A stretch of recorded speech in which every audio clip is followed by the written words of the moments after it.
Thank you everyone for joining us today. This is the last day for a week-long celebration that we've had for National Recovery Month. Thank you for joining us. We have been working with the UDC Workforce Development and Lifelong Learning to host this inaugural week-long opioid prevention strategies virtual workshops. As I stated earlier, this is the last day of the workshop. Today's theme is Thriving Thursday, and we will have it as the DC Department of Behavioral Health Day. We will talk about accessing and navigating resources and community services at the University of the District of Columbia. And we hopefully will have a provider on as well. We will also talk about the workforce and what workforce is needed for treating recovery and treatment programs. Again, this project is funded by a grant from the DC Department of Behavioral Health, part of the Live Long DC campaign on opioid awareness. The bios of all of our presenters will be available online at UDC's website. So I'm going to dive right into it. First, I'll just let you know a little bit about the housekeeping. Is there anyone on? If this is your first meeting, you can raise your hand. Is anyone familiar that DC has an opioid crisis? Hopefully everybody knows by now. Yeah. Great. So let's do some housekeeping. This is Zoom, and so we're going to use our Zoom etiquette. Keep your microphone muted until you're talking, but you can use the icon buttons. We use it often, especially to be recognized. It's very helpful. You can also utilize the chat box to make a comment or put something in the comment. We will save the chat files for later, so there will be an opportunity to review that as well. This is being recorded, and it will be available on our Wards7&8 DC Prevention Center YouTube channel. And so far we've had 3 that have been online now. At the end of this discussion, we are going to have an exit survey, so please stay online to complete the exit survey, and that will help us to see what we need to do for next time. So I am Dr. Nora Green Lane. I am the program manager for the DC opioid response at the Wards7&8 DC Prevention Center. And I want to recognize our partner, University of District of Columbia Workforce Development and Lifelong Learning. And online today, we also have staff, professors from UDC, and they'll talk about the resources and programs that they have available for the community, especially UDC students. First of all, I'm indebted to the Dean Smith, for helping us to coordinate this activity. We started earlier this spring, and we're very excited about what has transformed. So again, thank you for joining us. We have a wonderful program. Again, the theme is Thriving Thursday. And on it, we have a very distinguished panel of presenters. We have Dr. Orlando Barker, who is the project coordinator for the state opioid response. We also have his colleague, Sari Frankel, who's the project monitor for the state opioid response, and they're with the DC Department of Behavioral Health. We also have online Dr. Avetta White, and if I said that incorrectly, please, I apologize. She is also a counselor at the UDC Counseling and Wellness Center. And we have Professor Michelle Lavere online. She is a professor under the Division of Education, Health, and Social Work. And so I welcome you all to today's panel. Let's begin. We have our first presenter, Dr. Barker, who's also a former colleague of mine with the Wards7&8 Prevention Center. So welcome all of our panelists, and take it away, Dr. Barker.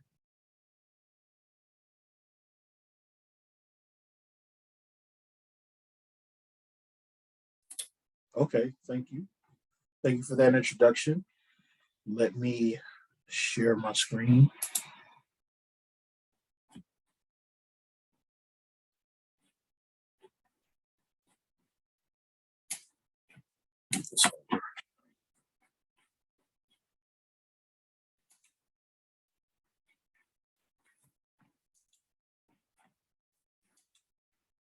Okay.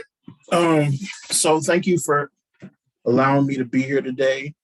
My name is Orlando Barker. I am the State Opioid Response Coordinator at DBH, as Nora just mentioned. My focus obviously is making sure we respond to this opioid epidemic, and we're using funds that come from SAMHSA, Substance Abuse Mental Health Services Administration.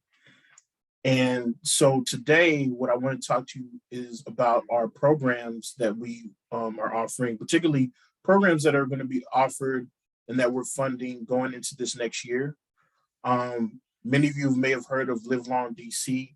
That is actually the mayor's strategy. We originally had the first sort of meeting, and this is actually, I was once with the Wards7&8 Prevention Center that is putting this on. We had a meeting we as in everyone in the city. It was a very multifaceted, multidisciplinary.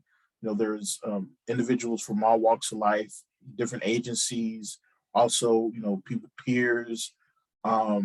We came together in 2017 when we first had the Opioid Summit, where we began talking about how we can further address this issue. And this ultimately led into, the mayor's initiative, Live Long DC. And that is the mayor's overall strategy to confront this opioid crisis.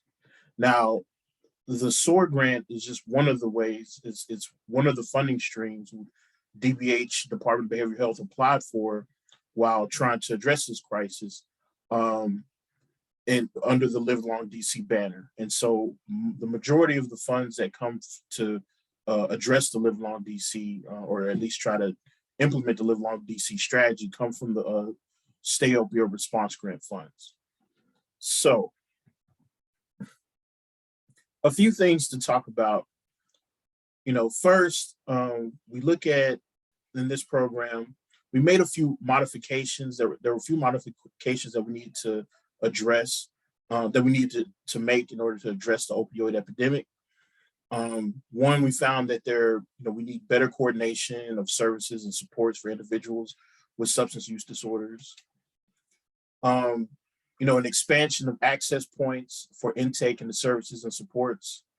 Also, increase in harm reduction initiatives, which basically include the following: increase in naloxone distribution and training across the district, outreach to long-term opioid users to provide naloxone and a connection to care, and also reframing a social marketing message to address the younger population and the dangers of fentanyl.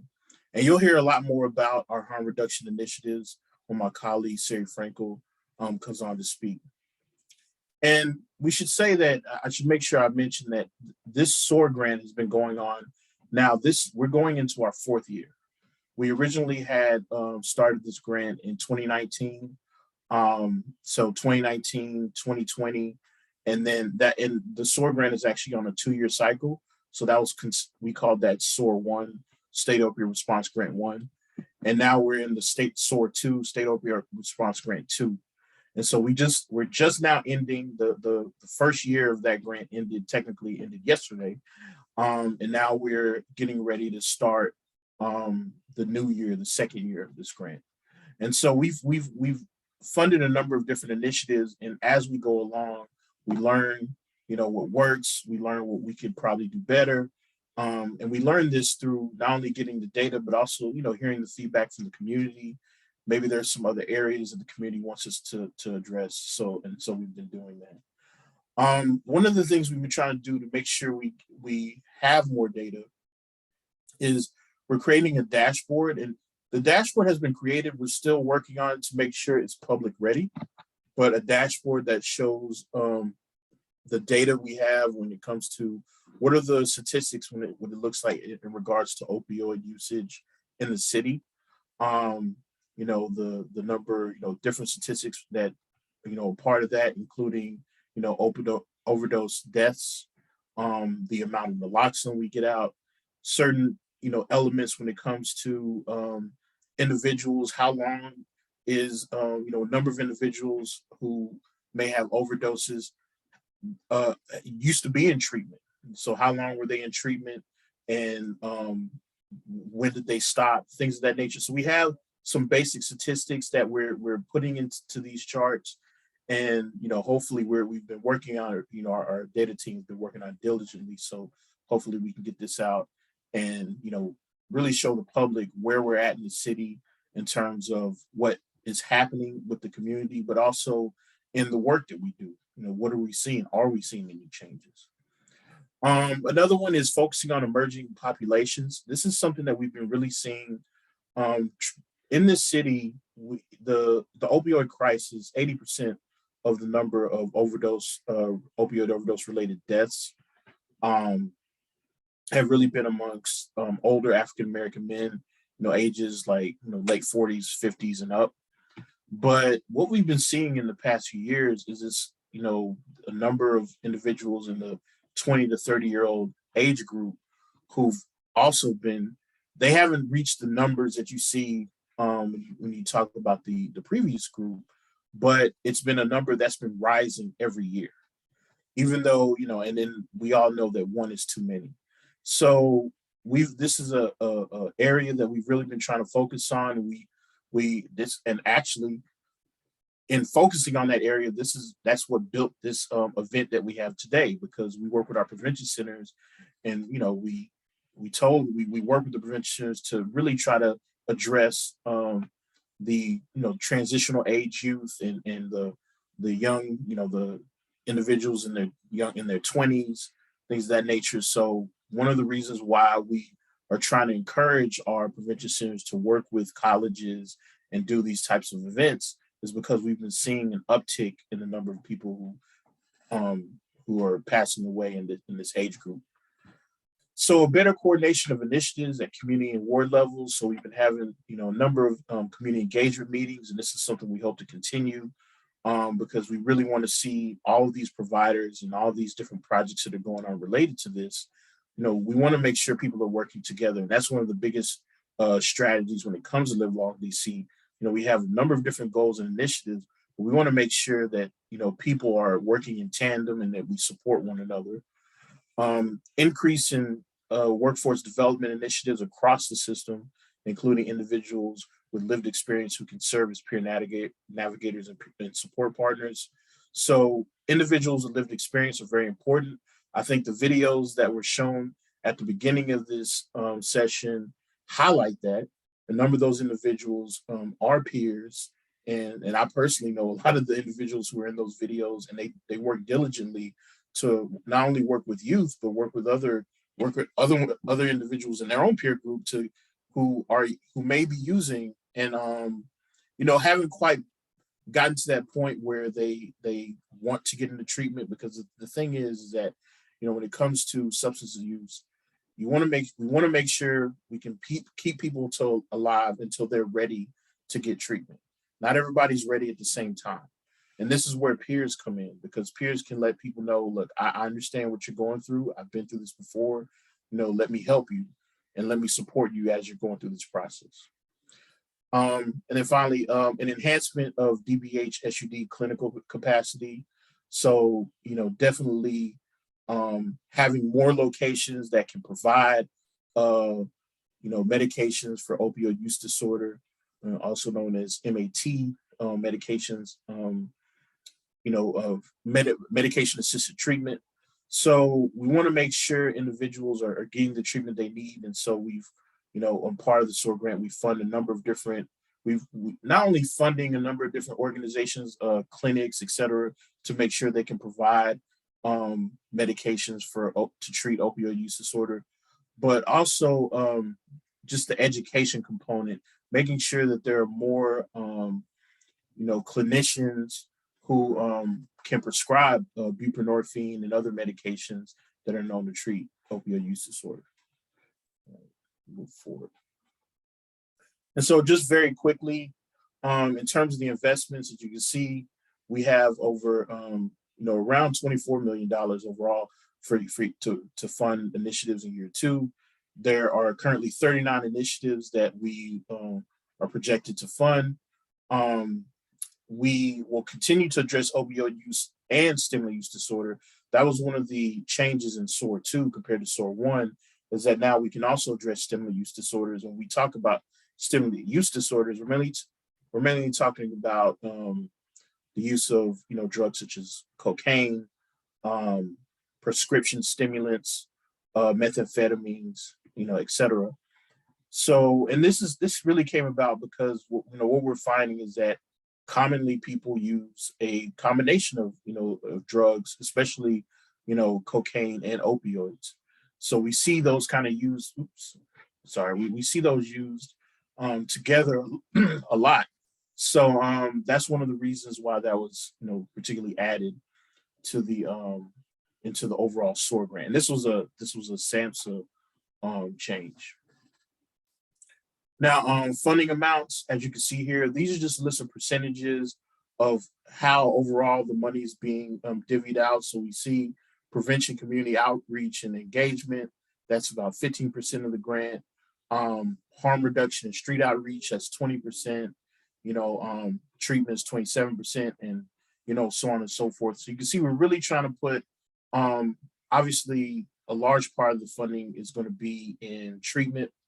But you're also going to see funding in these other areas, particularly in prevention and harm reduction. But we want to make sure that we are touching these other key areas. So care coordination is something that is very important, and we're going to talk about that a little bit more in a second. But also workforce development. This really goes hand in hand with recovery support services, because once individuals they've been to treatment, they're in that post-maintenance process. We want to make sure, okay, how can we help them and to continue in this, living, drug-free on their medications and continuing the progress? Well, they may need recovery support services. They may need, we may support them with recovery housing. But the thing about it is that, okay, you have, you may have housing, but you may have been out of the workforce for a while. So part of that workforce development is helping individuals to sort of get the training they may need to go further. So here, as you can see, these are just some of the, this is sort of an ecological view of how we're supporting the individual and family. So at first it starts with harm reduction. Obviously the green, we look at prevention and harm, let's be clear, we look at prevention and harm reduction separately. They're definitely two different things. Prevention is that universal prevention. We want to make sure you get education, know what's going on, and try to prevent individuals from starting. And that's just something, a part of society that we should always be doing to make sure we progress as we, as particularly with youth and as they develop. But sometimes people they start using and they become, and once they get into that point where they're using substances, we want to make sure that we can support them until they're ready to get help and stop using substances. So that is where the harm reduction comes in. And then after that, once that person is ready to make that transition, we have treatment support services, or we have treatment services. And then after they've received that treatment, we have the RSS, which is recovery support services. The care coordination, as you can see, is encompassing this whole area, because one of the things that we've been finding in previous years is that I mentioned before, a lot of individuals who've passed away or who've overdosed have been in treatment at some point. I think it was up to 40 to 50% of those individuals were in treatment. And so what that means is that at some point people are in treatment, but then they fall off. Why do they fall off? There's a number of reasons why fall off. I mean, so, in terms of there may have been something in their life that caused them to stop going. We've talked to individuals, sometimes it's an issue of transportation. There's a number of different reasons why that may have happened. But what we are working on doing is coordinating this process, having program or supporting providers now to not just, when an individual is receiving treatment at one place and they may need to get services somewhere else, but we're going to have an overall care coordinator work with them as they go from place to place and stick with them and follow them to make sure that they constantly have the things that they need. And if they, need more support, then they can do that. And so this is a really innovative and interesting way of approaching this. This is something I've really been wanting to see for a long time. This is one of the initiatives that's actually starting this year. So I'm really excited to see where this one goes. And then we have, here we just talk about what are some of the access points. And that's really a huge issue, is like, when we talk about access points, we're talking about how do people actually get into treatment? How do they get services? How do they get, where does harm reduction? Where do we see that? So this chart is really tries to show you an overall view. We have a number of different outreach teams that we've supported. We're having more. We now have the community response team, CRT. This program started. It's a DBH, started in June of 2019, and so they've been, and definitely as we've grown in that, this team is actually on the streets. They're able to talk to individuals where they are. There's also a hotline number, and we're also working on having. We have an access helpline that exists for anyone with mental health or substance use issues that they need to call and try to figure out what they, treatment they need. We have an access helpline that's been around for a long time, but now what we're working on is actually individuals, when they call 911, having a separate, being able to look for or request, mental health services or substance use services when they call 911. This is still in the works, so it's not out there yet, but definitely as this builds, we'll keep everyone in touch and inform you of that. But we have the CRT is a team that actually goes out and they can talk. They work within the community, they provide outreach.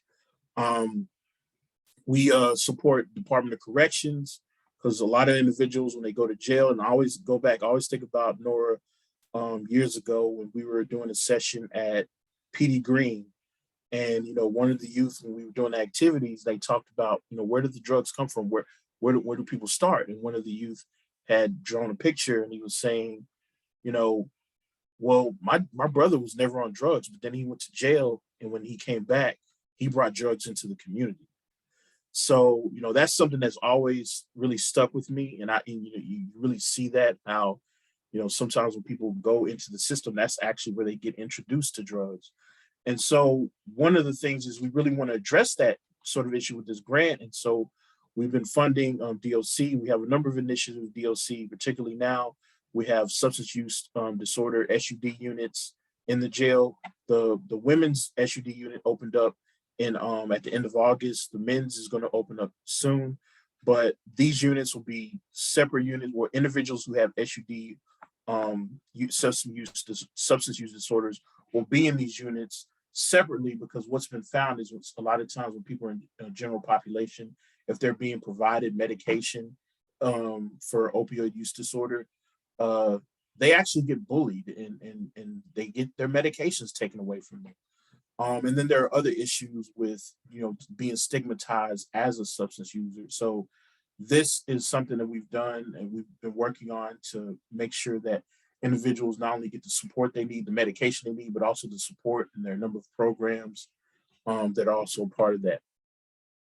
Then we have the federally qualified health centers. That's what I mentioned before.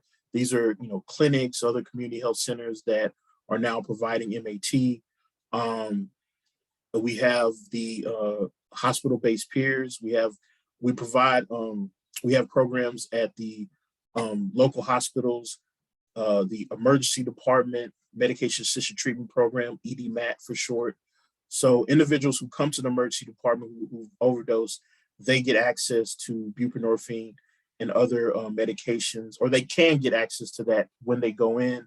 Also, they go through a process called SBIRT. SBIRT is a process we've really been trying to promote throughout a lot of these initiatives when people have first contact. SBIRT stands for Screening, Brief Intervention, Referral Referral to Treatment. So the idea is that whenever you engage an individual, particularly in the medical field, you do like a brief screen just to see, do they have a substance use issue? And if they do, then you can refer them, you do a brief intervention and then you refer them to, various treatment or modalities. and and then they actually do a warm handoff into treatment. So we actually have peer recovery coaches at hospitals now that are doing this, and they can either refer the individual. The individual can be induced on buprenorphine, which is one medication at the hospital, or the other two medications used to treat opioid use disorder, recognized by the FDA, are methadone and naltrexone. So they you can't receive, they don't have methadone at the hospitals, but they can be referred to one of the methadone providers in the city.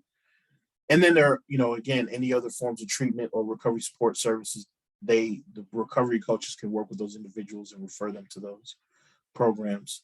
And then the other program that we're working on, last one I mentioned here, and I'll let Neri get into talking about Neri, Sari, talk about getting into the naloxone training and distribution around the city. But one of the programs we are working on, trying to get this off the ground, is the Fire and Emergency Services program. It's the overdose follow-up teams. So one of the issues when people overdose, a lot of times individuals do not want to get transported to a hospital. The ambulance will come, they'll treat them on the spot, and when they recommend, hey, let me take you to the hospital so you can get further treatment, just so they can look at you. And we want that to happen because when they go to the hospital, that's when they get access to the peer recovery coaches and the other, they have a chance to get into the system of helping them get into further treatment. But a lot of times individuals say they don't want to go. And what we've been seeing in terms of, statistics is that individuals who refuse to go to the hospital, they're more likely to overdose within that same month. In fact, some people we've been seeing, they've overdosed 4 times within a month. And every time they refuse to go and they refuse to go to the hospital. So one of the things we want to do to address that is we're working with FEMS to create a team of, I believe we're calling it their community outreach workers, and a paramedic. So it's a paramedic and a community outreach worker that are on a team together, and they're gonna follow these individuals after they've talked to the the emergency responder and they leave. But they'll have further contact, like, hey, we know you don't want to go to hospital, but we can provide you with this. And there's supposed to be a longer lasting communication with these individuals so we can eventually try to get them into treatment. All right, so again, overall, and I'm not going to go through each of these, but just to say, in terms of our overall initiatives, we've ramped up the targeted social marketing. Some of you may have seen the Text to Live campaign. We're at multiple pharmacies in terms with our naloxone. We're supporting syringe service programs throughout the city. And then in terms of workforce development, I mentioned before, we are supporting a reentry workforce development program at the jail itself. In addition, we're supporting this past year we supported one house for women who are reentry women female returning citizens who have opioid use disorder. We funded a house for them to get further services, training, etc. So that we've been doing that program. We're actually expanding it. Hopefully, we'll have right now we're working on getting 2 more houses, one for men and a bigger house for women. So that's one of the areas we're working on. We've been funding Oxford houses in terms of providing that overall recovery support services or recovery housing. And so I would say I'll end on this point in terms of what we've been providing. One of the things we have Health HIV. We've been funding Health HIV, which has a number of different courses, and we recently funded a number of different courses and this is for everybody on the website. Basically, Health HIV runs what's called the Opioid Learning Institute, which is an online resource for anyone in the city to get more information about these substances. They actually provide CEUs, and I know how that's important to everybody. especially some of you prevention specialists out there. You may need some CEUs, but they have a number of different training courses.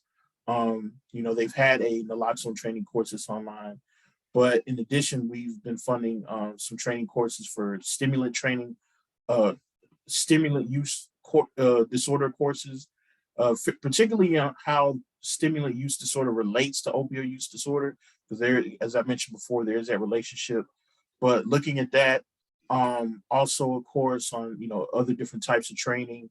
There's a skilled nursing facility course, and there's a tobacco cessation course, because there's been a lot of research that shows how when you're working with getting individuals off of opioid use, a lot of times people do not really say anything about tobacco use.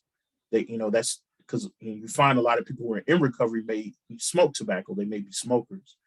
Well, there's been a lot of research recently that's shown how that actually is not as, is obviously smoking. We already know smoking. I know the prevention centers do a lot of work in talking about the harms of smoking, but actually can hinder the process of recovery from, opioid use disorder. So we're working with Health HIV and others to really generate some information on that and generate these courses that go into that type of training and help people understand that information.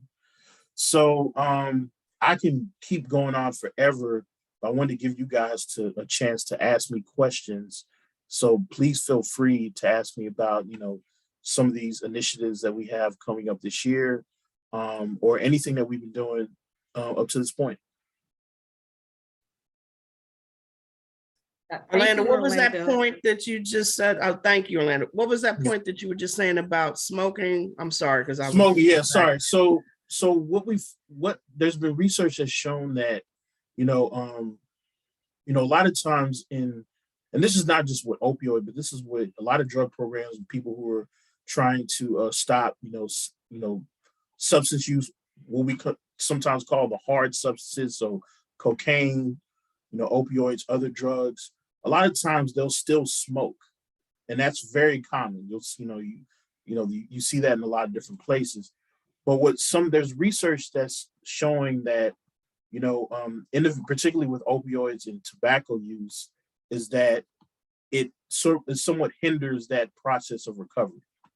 In terms of, because it's still a substance, and because I can't speak fully on it, but I know I've seen at least this one study that talked about this, but it just is not helpful in the overall process of recovery and treatment when it comes to, between smoking and trying to recover from opioid use disorder. No, I misheard you. I thought you had said it does help. You're saying it does not. No, it does not help you. Okay, no, I misheard you. Yeah. Okay. So that's what this training is about, is how do you develop, the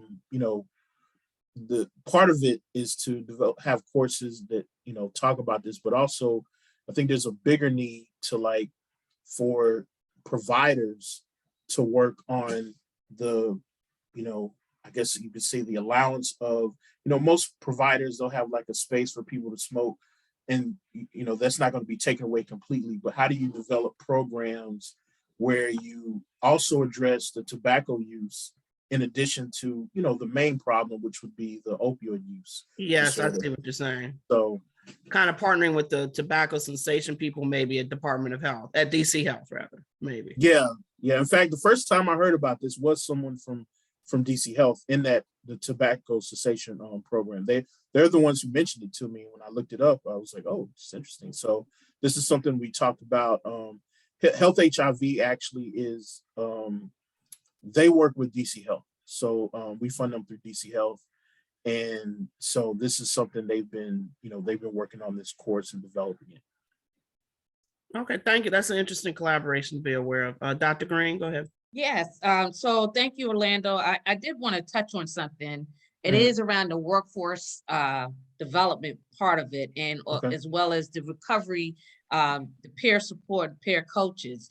And this is sort of like I'm trying to pair two things together, so they may need to be unpaired, but The follow-up with the fire EMT, that whole crew, and having a team that will do a follow-up, are these individuals beyond a paramedic? Is the other community person, is that sort of like a peer support person? Because generally, not generally, but oftentimes when you're meeting these people in that kind of condition, needing that have a substance use disorder, and especially opioid use disorder, and they refuse transport, refuse medical care, are these individuals savvy enough to have these conversations? Because I know with the peer support and those peer coaches, they've walked that pathway. Right. So are these paraprofessionals, or are these professionals, to say the Right. least? So that's a great question. And what I can tell you is that this is a new program that hasn't actually been implemented yet. It's been, it's in the processing stages. Currently, we're working with FEMS right now. They've been working on, the hiring process for these individuals. And I can tell you that has been my goal. I've expressed to them, because we worked on this, together. And originally, we also worked with the CRT team, or that's the community response team. We worked with CRT to we work with them on the position description, like what are some of the qualifications, or what are some of the things that should this individual, like what should they have, like experience, etc. And my whole focus has been for this to be a person with lived experience. I think part of the issue is in terms of the actual hiring. The hiring ultimately will be done by FEMS, and so they have taken the mantle to figure out how to what this position should actually be. But that has been my recommendation, because I think that would help, because you have the paramedic who has the the medical expertise, but you need this individual who has that expertise to talk to this person and convince them, or I don't know, whatever, not just, I don't want to just say convince them, but relate to them and be able to talk to them and let them know there is help that you can get. We're here for you. And it's hard. I mean, that's a hard thing to do, to ask of an individual, like from day to day, because you're constantly going out there. I mean, you're talking to this individual who almost died, and you're doing this all the time, repeatedly. So there needs to be some measure of, I guess, relatability, and understanding, to be able to talk to individuals. And they can't just be such I'm helping you to survive, that's it, that sort of mentality. So I definitely agree with you. And that is my hope, is that we are, that ultimately FEMS, when they, part of the qualifications is that they look for peer recovery coaches. I know that I'm definitely, like I normally do, I'm recommending all the peer recovery coaches to apply when it starts, when they put out the actual hiring process. So I always do that.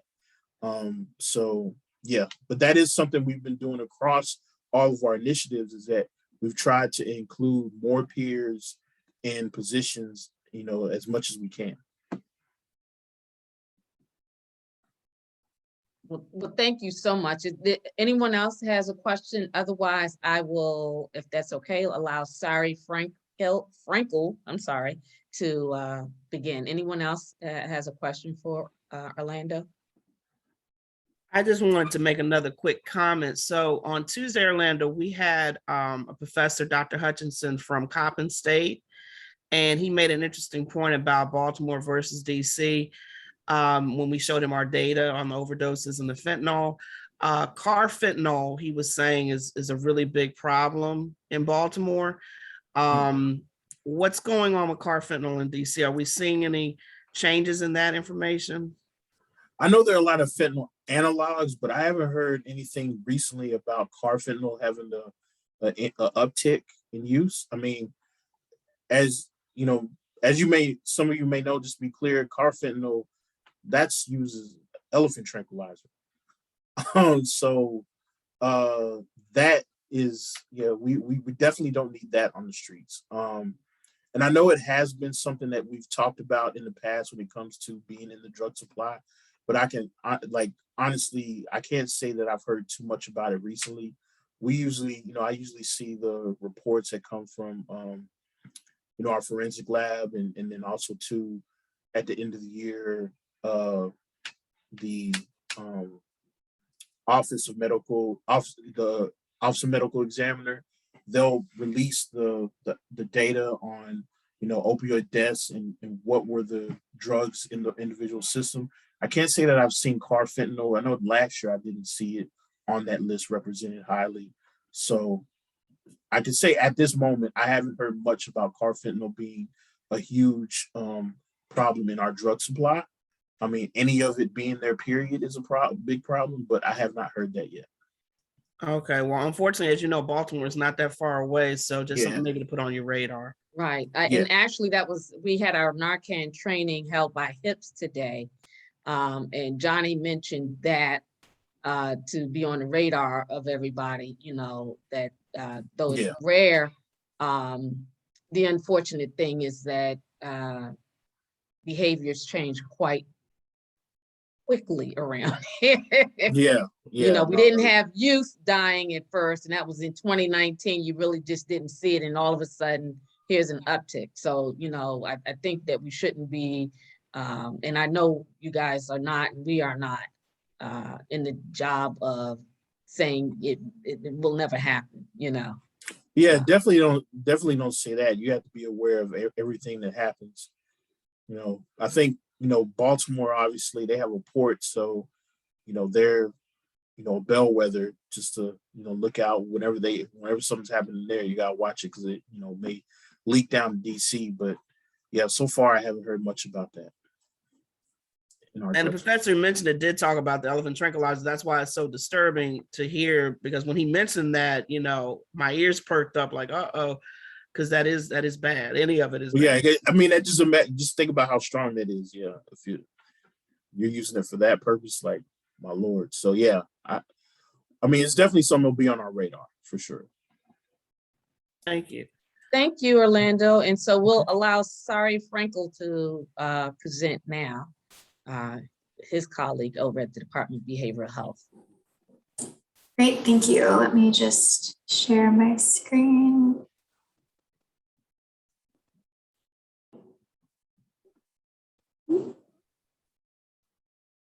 Too many things open. All right. Thank you everyone for having me. As Nora said, I'm Sari Frankel, and I am one of our project monitors here at the Department of Behavioral Health State Opioid Response Team. And I am also, as of tomorrow, inheriting the role of the Narcan coordinator for DC. So my inbox has been a little bit wild lately. But yeah, what we're going to talk about today is just a little bit more about Narcan, what it is, how you can access it. And then I want to leave most of my allotted time really just to be able to answer any questions. So Narcan is what is called an opioid antagonist. So it basically binds to the receptors in your brain more strongly than any other opioid drug will, and knocks it off. So it's pretty much instantaneous at reversing an overdose. Only works for opioids, but it works for all different types. So heroin, fentanyl, Percocet, all of the opioids that we're seeing, as long as it's given quickly enough. We also use the word naloxone a lot. So naloxone is the generic version. There's a few different formulations, but Narcan is the brand you probably know and love here in DC. It's a nasal spray and it's very easy to use, which is why, at least with the DC government, we've been investing exclusively in Narcan brand naloxone, but you might come across it in like one of the generic forms at some point in your life. Very similar. And We are also, again, putting a lot of investment into Narcan. A couple weeks ago, we just purchased $3.5 million worth. So we're very committed to making it widely available and free in DC. So there are a lot of different locations where you can access Narcan. One good way to figure out the place closest to you is you can text Live Long DC to 888-811. This graphic is, I just realized I used an old graphic here. The number changed from 888-111 to 811. So do make note of that. But yeah, that can direct you to the nearest pharmacy, or we have some community organizations that are open to walk-ups from pretty much anyone. You do not need, at these partnering agencies, you do not need like an ID or won't cost you anything. You don't need a prescription. If you go to one of the pharmacies that are not one of our 35 pharmacies in DC, you actually could require a prescription and a copay from insurance. So just that is sometimes a point of confusion, and we want to put that on people's radars. But again, there are plenty of places to access Narcan for free in DC. So just taking a look at some of the numbers, we've really been pushing.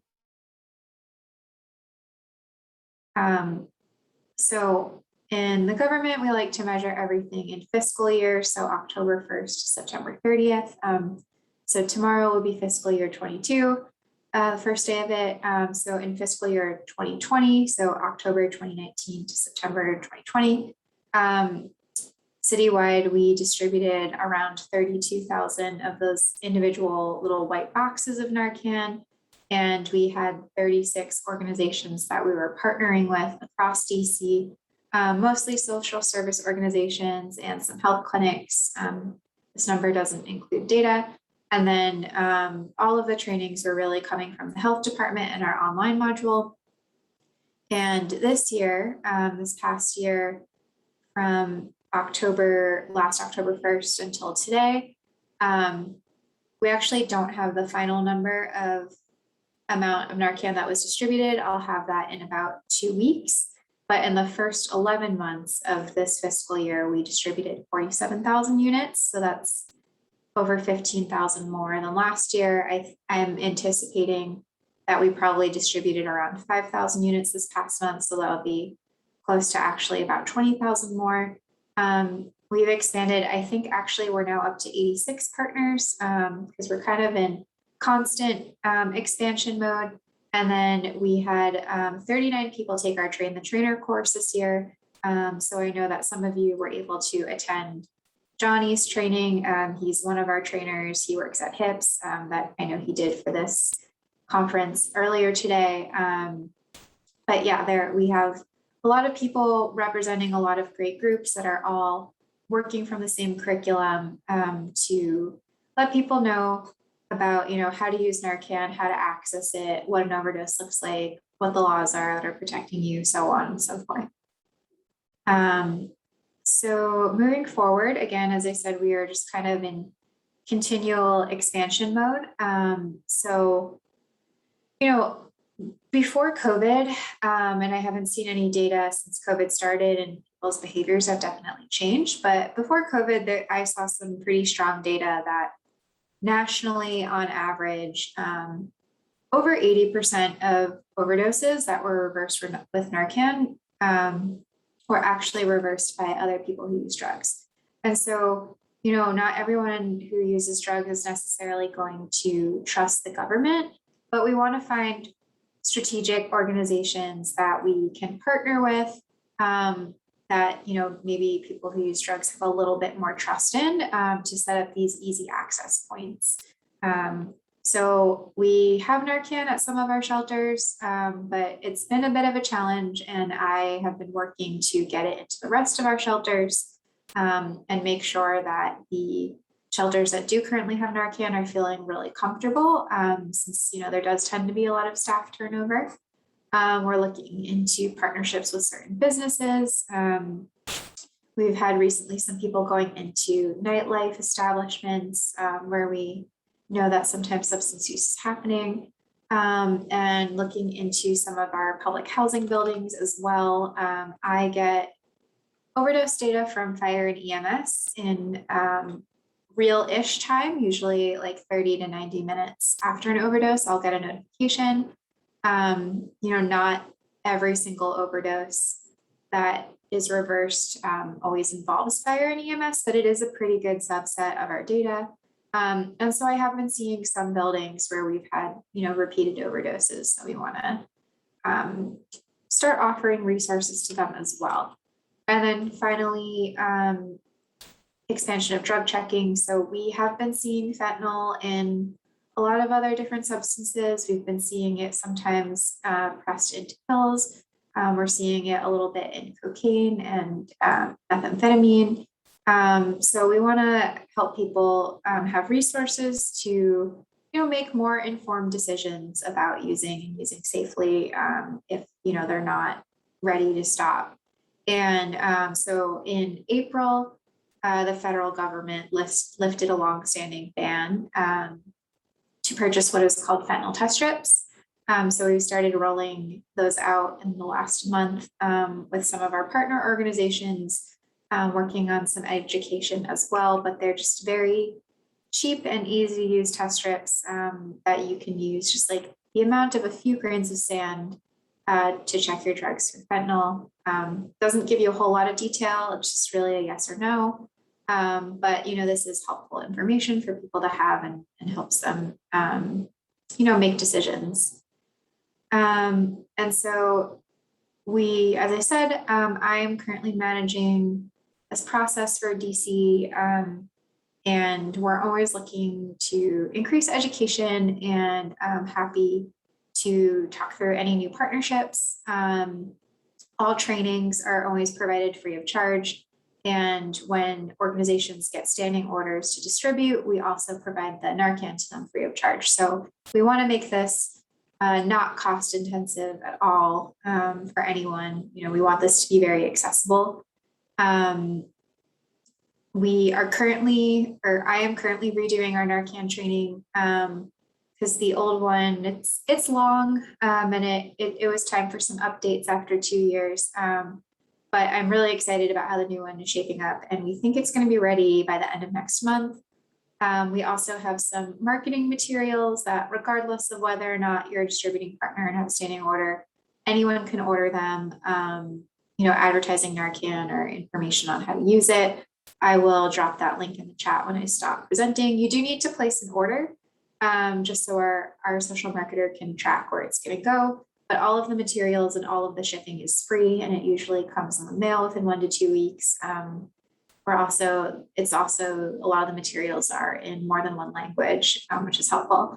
So yeah, if you have any questions, comments, concerns, of course, I'll stick around for any questions right now, but if anything comes up later, you can also email naloxone@dc.gov. That email inbox mostly goes to me. Although at some point we're hoping to hire a second person. But yeah, I'm always happy to talk about Narcan, talk about how we can be better providing support to anyone who needs it, new partnerships, all of that good stuff. So thank you again for having me. And I'm gonna stop sharing, but I'll drop some things in the chat. Wow, thank you, Sari, and I really appreciate the information that you provided.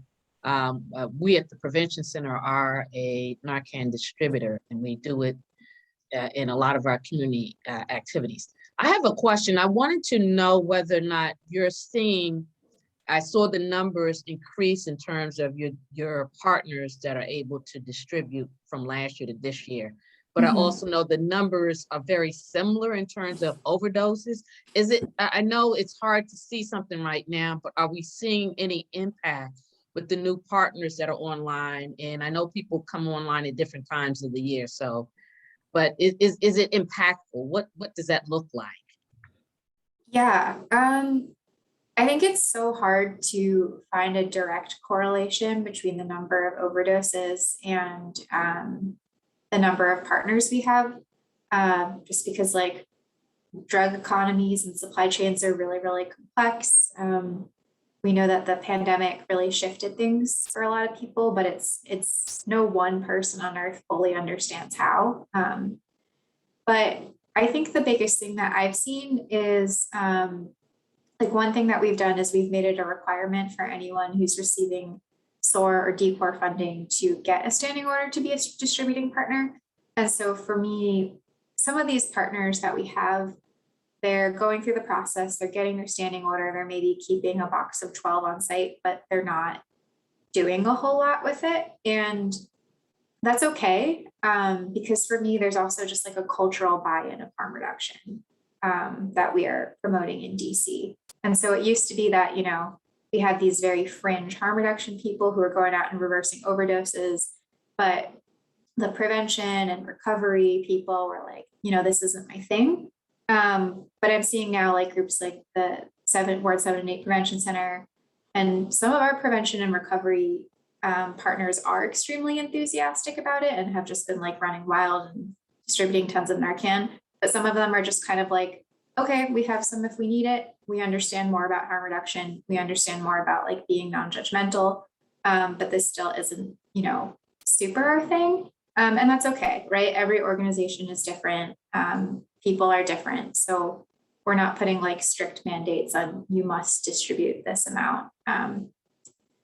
But yeah, I hope that Well, answers your thank you. question. Yeah, and yeah, you did perfectly. And I'm seeing the advertisement on the Metro shelters, bus station, you know, bus shelters with that. So I think that it wasn't there last year, but you're seeing it now. So hopefully that those efforts and every little drop in the water does matter. So I believe anyway. If I can add to that real quick, I just want to add, I mean, I think you talk about the relationship. I think the relationship is the fact that we have more overdoses. We've shown that we really need more people out there handing out Narcan, because Narcan is specifically an opioid overdose prevention drug. So when those individuals overdose, we need Narcan next to them right then, you know, and the idea is that we need everybody, you know, bystanders, you know, stores, wherever you get Narcan, like someone needs to be able to bring it to that individual then, because that's how we prevent the deaths. You know, so that's really key about getting and working with individuals. And as Sari mentioned, you know, trying to work with individuals to reduce the stigma and reduce the judgment, make it more just easier so you feel more comfortable about it. Making sure people are aware of the Good Samaritan laws, because you always, you know, I hear this all the time still, like people, and it's understandable, but, you know, a lot of people think that, well, I don't want to try to use Narcan and bring somebody back, because if they die, then I can be held liable. And we live in a very litigious society. And so people think that, hey, I can be liable, I can be brought up on criminal charges, etc. And, you know, the Good Samaritan law states that that's not the case. You know, if you help someone and, you know, you're not going to be held liable for anything that may happen to them. You know, Narcan is only there to help. So we really want to make sure we can get that out there as much as possible, because ultimately, I mean, this is a huge issue. And I think the more we go on, we see that it's something that's really hard to confront, because like, you know, you mentioned the carfentanil, even though we may not be seeing it right now, it's something that might be on the horizon. So we're always looking at, we think we're making progress in one area, and then you have something else come. So you're constantly sort of working against the tide. So you want to make sure you have some of these safety outputs in as many places as possible. Thank you so much. Yes, I appreciate that. And I, you know, when we do our conversations, and like today's training, there was a gentleman on there that had just completed a training with Narcan, and Uber driver said, "Hey, does anybody know? I got somebody passed out in my car. Can y'all help?" And, you know, people came out. He had his Narcan on him. He had the kit, and he had to administer, I believe, both of them actually. The person came through, and if I'm not mistaken, they refused transport for medical care, and the person went back out. So someone else had Narcan because it wasn't Narcan training, so somebody else had to give, but it was just the weirdest thing. So they refused transport. The second time they went out, they went for medical care.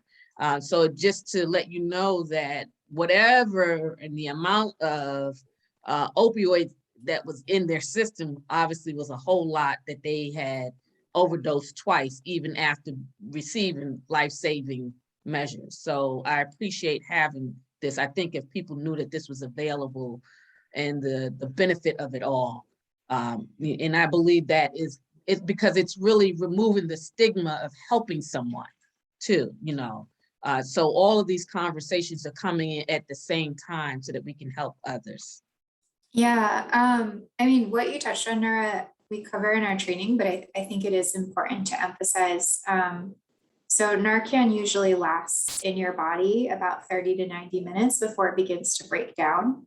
But most opioids are going to last 3 hours or longer. So what you described about the person overdosing, being brought back with Narcan and then overdosing again, it's actually not that unusual. It does make it important to get medical care and for people not to be alone. But yeah, it's a lot of people think like, oh, you give someone Narcan, they're going to be fine. And I mean, a lot of the time they are fine, but yeah, it's definitely possible to experience a second overdose, even if you haven't used. So. Thank you so much, Sari, and thank you, Orlando, as well. I will allow our next presenter, Dr. Avita White, to begin her presentation. I do want to acknowledge that we do have the Wards7&8 Prevention Center staff that are online right now. Dr. Lauren Ramsey, the community mobilizer, Stephen Hazel, the program coordinator for the DC Prevention Center, and Brandon Bridgers. He is, as well as the DCOR 1 coordinator. So thank you guys for getting on. And I see there's the Ward 5 Drug Free Coalition that's on as well, Marsha and Kurt. And yes, Dr. Avita White, are you ready? Yes, good evening, everyone. Good evening. I want to thank you all for the opportunity for me to speak today on behalf of my office, the Counseling and Wellness Center at the University of the District of Columbia. And today the goal is just for me to not only share about the services that we offer our students who decide to come to UDC, but also gives you a little bit insight about the student services that's also available to students. So many of you all may be working on the side of referring students or supporting students to transition into the university, as a part of their treatment or as a part of their pathway of recovery. And so our office is one of several student services that are offered to UDC students. All right, so let me go ahead and share my screen. Just bear with me for one moment.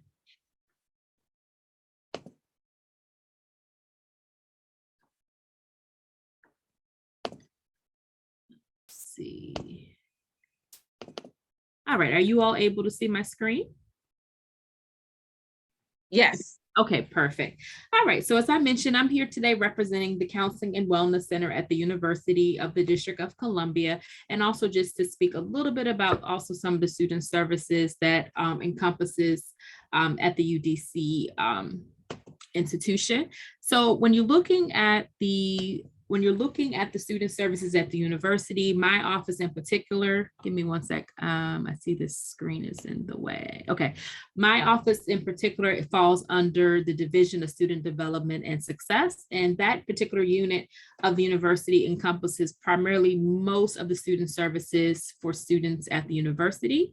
And these are just the primary list of the offices that it consists of. And some of these, there may be a few offices that may not have been listed directly, but in terms of the umbrella of services that we offer, any student who comes to the university is student life and services. So that's where, activities, a lot of the outreach programs, Greek life, and, clubs and organizations fall under this office. Career services, we have a robust career services department that offers, array of career opportunities, job fairs, internships, and pathways, to other forms of professional development. We also have the student success and advising, and the student success and advising is kind of key to students' entry point and being advised and to learn kind of what classes they need to register for, and also get a clear understanding of what is the direction for the different majors in which they receive. So most students, when they first enter, regardless of the entry point. So at the institution, if you all are not familiar, UDC has what we call 3 pathways. We have the workforce development pathway, we have the community college pathway, and then we have the flagship pathway of the university. And so in each of those pathways, the advising component is key when students first come in and get themselves set up for classes, registering, and also have an idea of their program of study. We also offer tutoring and testing services to our students. So that also, the testing services are often offered at the very beginning as an entry point in terms of placing them in the appropriate prerequisite courses when they enter the university. And then the tutoring services serve as a support to students once they become enrolled students, serve as support and then helping them with their academic success. The Student Center is one of our newer buildings at the Van Ness campus that is housed for us to provide, various events on campus for our students. Also, many of the clubs and organizations, student government are housed in the Student Center. Judicial Affairs, that is the office that kind of coordinates various services that relate to conduct at the university. We have enrollment services. That's also one of the first one-stop shops that students will enter when they first come in. And under enrollment services is the financial aid, admissions, etc. Community outreach and involvement. We promote and have a large student leadership population and program at the institution. So many of those externships and various leadership positions, orientation leaders, things of that nature fall under this community outreach and involvement unit. We have diversity and inclusion, which is also called multicultural affairs at the institution. And that's one of our newer departments under student services, and which is all about inclusion, providing support to the LGBTQI community, as well as those who are coming from an array of different backgrounds. We also have international student services that shares or kind of falls under the diversity inclusion office, veteran affairs for our veterans who enroll at the institution. The TRIO Upper Bound program is also housed at UDC. So for instance, there are many programs that happen over the summer, but also an array of planning and services that are offered to our youth throughout the district that become a part of the TRIO Upper Bound program. And sometimes they even serve as feeders into being students at UDC. We have the Accessibility Disability Service Office. So this is the office where students who may come in with a documented disability that falls under the support of ADA, the American Disability Act. We provide services and accommodations under this office. Resident Life. We do have a resident hall, a resident building located right across the street from the Van Ness campus. And so we have a resident director and RAs that facilitate a lot of the programming and, support around those who live on campus. Health services is kind of key, particularly during this pandemic. They are also provide, physicals and other directive services for our students at the university. And then lastly, as I mentioned, I'll be speaking a little bit more clearly or a little bit, more in detail about counseling services, which is the office that I represent. So when you're looking at the Counseling and Wellness Center, this is us. And are you all still able to see my screen? Just want to check in. Able to see my screen? Yes, we can see it. Absolutely. Okay, thank you. So under the Counseling and Wellness Center, so within these different pathways that I mentioned that are entryways for any student who would like to attend or any person who's interested in attending UDC, we have two locations. We have a counseling center at the Van Ness campus, as well as the counseling center at the 801 campus. So Dr. Butler Johnson serves as the director for all counseling services for the university. Myself, I serve as the liaison for counseling services for the community college. So I work closely with workforce development students and students who are pursuing associate degrees through the community college. And these are my colleagues as well listed here on this slide. So actually during the pandemic, we're now in this hybrid schedule. Initially, we were providing remote services for about a year and a half. We were providing remote services, but currently we've transitioned to a remote or kind of a hybrid schedule. So therefore we are in the office. We provide some in-person services where most of us are in the office, physically in the office 3 days a week. And then we're still providing remote services on the other 2 days in an alternating schedule. But we have been fully operational since the pandemic. And so we always encourage our students to contact us via phone or via email regarding initiating services. So just to tell you a little bit about the scope of what we do. Oh, let me go back about one other thing. And also within our office, you will find or notice that all of us are licensed clinicians. So I'm a licensed professional counselor. My colleagues are licensed psychologists. So everything that we do is, through the basis of our license. So we are housed, of course, at the UDC, and we offer services to our students. But, our services and the content of our services is associated with our profession, our license. So under this office, we're there to promote the psychological well-being of our students. So that relates to those personal, career, and academic growth that our students are usually seeking as they come in to the institution. And based on that, the scope of services that we offer students is counseling in the form of consultations. We provide individual and group therapy. We do a lot of referrals when appropriate, when students come and initiate services with us, and assessment. And of course, our goal is always to be preventive, to provide preventive services, but we also are there to offer and respond to emergency crisis situations or intervene in those emergency crisis situations. In terms of the preventive work that we try to do, we recognize that, when it comes to mental health, there's often a lot of stigmas that are associated with seeking counseling, particularly when we're looking at the community that we serve. And so we do a lot of outreach initiatives just to let students know and to promote well-being. So that way, if they never make it directly to our office, they're still able to get resources or be exposed to those things that relate to the well-being, or they're just reminded that this service is actually a free service to students. As an enrolled student, it's a free service. We just remind them, that we are here to support them at any point in time that they're registered at the institution. And then we also provide faculty staff consultations, because oftentimes in the work that we do, particularly in a university setting, many of those presenting issues that come up happen first in the classroom.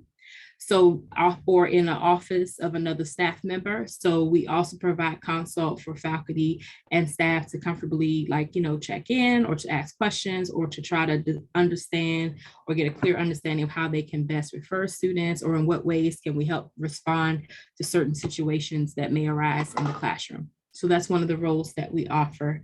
And then we also are, the Counseling Center also is a training site for psychiatric residents and students who are in doctoral programs in the area of psychology. So these are some of the scope of services that we offer our student population. And then more specifically, I just mentioned about how our services were providing, kind of the remote and in-person in this hybrid environment during COVID. But one of the things that's constant that we always reiterate, to not just our students, but to the community, is that this work that we do is a voluntary and confidential service. So even though we definitely want to promote to students to come to us and to feel like we are a safe space where they can come to work through an array of different issues that they may be presented with, we always try to make sure that, not only does the student know when they come to us, but also the community that we serve know that we uphold, confidentiality. Okay. And so that none of the information ever that's shared is private, and that if anything is asked of us to be shared, particularly from a student to anybody from the community or outside of the community, that they have to sign a release. Okay. And that falls under the confines of our license of the staff members of the center. So when we look at the type of services, so this just gives you just a small list of things in general that people may present with. Oops, I'm sorry. And I say this when I say small list because this is only just to give a broad range of the type of things that people may come in with, the students may come in with, or issues that often are reported initially when they come to us for services. And of course, the first thing that often students may come with is related to their mental health. They may mention, one that they may have already have experienced, mental health, been diagnosed with a diagnosis at some point in their, recently or at some point in time previously. They are maybe dealing with an array of stressors that are going on in their life, anxiety, depression.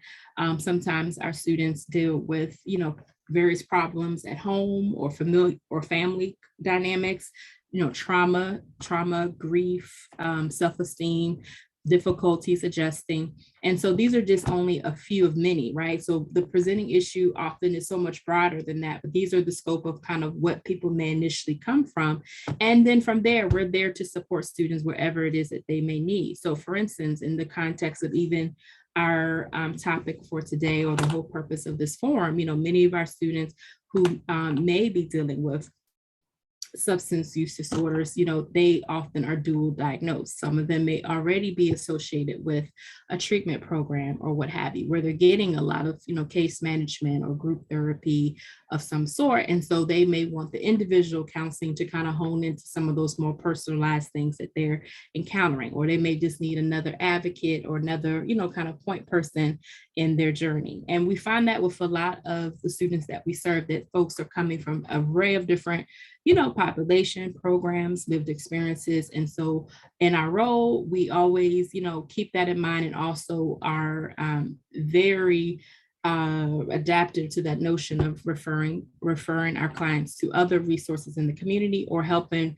bridge gaps that may already exist. So for instance, if there's already a linkage there or a relationship somewhere in the community that's helpful for them, but they haven't, let's say, been in touch with that resource, we're there also to help provide that support or triage those resources so that that student can have a holistic experience in getting the help that they need. So that's kind of the perspective that we come from in our work in the Counseling Center for, again, any student who is enrolled at the institution. We welcome them to come to our office, and then we will support them, as they are, and provide those resources and or referrals or services that best meet that student need. And again, as I mentioned, I'll close in me saying that one of the things that we definitely try to do, particularly UDC being a historically Black college, is that we really do a lot of our outreach and promotion to really break the stigma. The stigmas that are associated with mental health, the labeling and things of that nature. We really do our best to try to, be visible and interact with all the student services that I mentioned.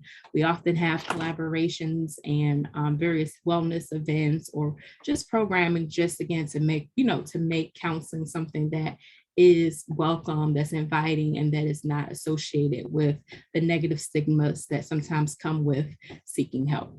So I'll just leave the floor open for anyone who may have questions at this point. Any questions? Just open up. So Dr. White, thank you so much. I really appreciate your presentation. I learned a lot. I am a graduate of UDC undergrad, and I don't recall having all of this. If they did, I just wasn't aware. So it's a joy. And I also, and please forgive me, I do want to announce that Geraldine Bolden, who's also on staff with the Prevention Center, she's the assistant project coordinator for DCOR 2. So I supervise her, is also a recent graduate of the university. And so we're excited about her. She can't talk right now, but UDC does produce great people. And so one of the things that really, and I'm glad you used the word triage, to coordinate and collaborate with students that may be presenting certain conditions, to reconnect them with the providers that they may have already been connected with in the community. And I think that's so important that we do that. And I think Orlando kind of touched on this, especially when we were talking about those individuals that had recurring opioid overdoses, in this university, and I'll be very, I'm gonna have to coach this a little bit. When students present a substance use disorder, how can the students access you? You have 3 different entities, points of entry that come to play. How do they access you, and how is that followed through if they're coming from the 3 different points, and in particular, the workforce development? Because I know some of them have to be tested because of the type of careers that they're going into. And so if they present that, how does that work for them? Absolutely. So in particular, so I do serve as the liaison for workforce development and for the community college. So I very much so, work with Dean Smith and my colleagues in workforce development in terms of them knowing that our office is here and available. So what typically happens, as I was mentioning, how usually the advisors or the faculty, faculty members often are that first interaction typically with students. So we've always made sure that, I just recently, for instance, attended the all faculty, all staff meeting in workforce development. I often send communications every semester to the faculty or ask to present at these different faculty developments at the beginning of the semester, just to reiterate and share how to refer. So usually students do learn about us either from us physically attending or virtually now attending events that are offered, for, students. And then also, they also have the opportunity to be referred to us through their, advisors, faculty member or staff member. And also one of the reasons why we are at the multiple locations. So just so we're clear, so the Counseling Center is one entity, the Counseling Wellness Center, we are one entity, but we understand the need of the, the location. So that's why, I'm here, particularly like now I'm in the 801 campus as we speak. And so, this is an entry point, for students who right now we're remote for the 801 campus, but this is an entry point for students to contact me, whether directly or a mainline, and they can come to Van Ness campus too. So there is no really limitations. We know our students kind of go through all the different, like physically, literally go through all the different areas of university based on whether their class is located or whatever resource they need. So we just try to make ourselves visible in those, in those various entry points. We try to make sure all of our colleagues are familiar that we exist so that when a problem arises, they know how to reach us or how to get that student, to refer directly to us. But I would say one of the things that I would give a lot of our students credit for is many students do initiate on their own. They may only just need that little nudge from a faculty member or, a staff member, or they may see a brochure. They may meet us, one of us individually, and they follow up with us. They'll send that initial email. So most of the time when we get requests, it's students directly requesting the service. So, and then of course you have those, then we have the support of, the faculty who may walk a student over, or a student who may directly say this person, this faculty member, staff, or, oh, one of my friends, have utilized your service. That kind of thing often happens. So yes, there's definitely multiple ways that students can access our services. And around the, because we're here to talk about opioid, and I'm not trying to, because I know you got to be very careful in saying some things, because then it becomes a stigma on the university of saying, oh, the school is using, but our university serves the community. And so our students and the student population are not separate from the community in which they come. Exactly. Are you seeing issues around this? And COVID certainly changed a lot. So, I can't take away what COVID has done in terms of, in general. So are we seeing anything in terms of students expressing something around substance use or anything like that? Yes, absolutely. But I do think what I can't speak for all of my colleagues or for the center cell, but I think what we probably more commonly see is that under those things like they're mentioning, right, that they're presenting with, that they will mention in some way that they possibly are abusing some form of drug. So they may not at all consider themselves per se, I've been diagnosed, right, with a substance use disorder. But yes, you will see some of our clients who come in who are, are coping by using substances. Does that make sense? And then we do have those who, a few that will come in who already have said, I'm in a treatment program. Does that make sense? Or I am a part of this particular organization in the community, but I heard about your services, so I thought I would give it a try. And so sometimes depending on, in DC, one thing I love about DC is we have so many resources where you'll have a case manager, a counselor, maybe even a psychiatrist, and, like a lot of different support. So sometimes if it seems like something is duplicated in some way, then that's when we may ask for a release. So that way we can kind of communicate or maybe have a meeting. Let's say if there's a main person they often speak to, just to align, right? Align the services and see what it is that maybe our office can do to help support what's already existing. So, so there are some different formats of how that happens, but I think you'll find more so that students may indicate that they're using a substance and it's usually for the purpose of coping, typically is what you'll find or so. Thank you so much. I love the way that you as a coping mechanism, and that generally is how it starts. A lot of even in the first videos that the individuals were sharing, that they were dealing with anxiety, and they used the opioid as a way to kind of relieve the anxiety, the depression, or to cope with whatever it was that they were dealing with. So thank you so much. And in terms of the university, so you guys you have someone in different locations that just so that individuals can be able to access. What are your thoughts on students, especially the workforce development students who have to be tested because of the kind of program that they're in? And in particular, I'm thinking about the marijuana use, coming in, maybe, I know that's a requirement of being tested, they know it, but then they get tested and don't understand why there was an issue about that. Are you seeing anything like that? And I'm not saying that it's an issue in general, but how do you deal with that? And how do you talk to students about prevention or about substance use? Is there something in the works around that? No, there's nothing directly in the works with that, because I know there's also, even within the workforce development, there are different criteria based on the programs, right? So for instance, if a person is in a program where that is the minimum criteria and they don't, let's say, pass, a drug screening test or something of that nature, usually that impedes on them even getting in the program. So they probably wouldn't be, unfortunately, a member, would not make it to our services. Does that make sense in that case?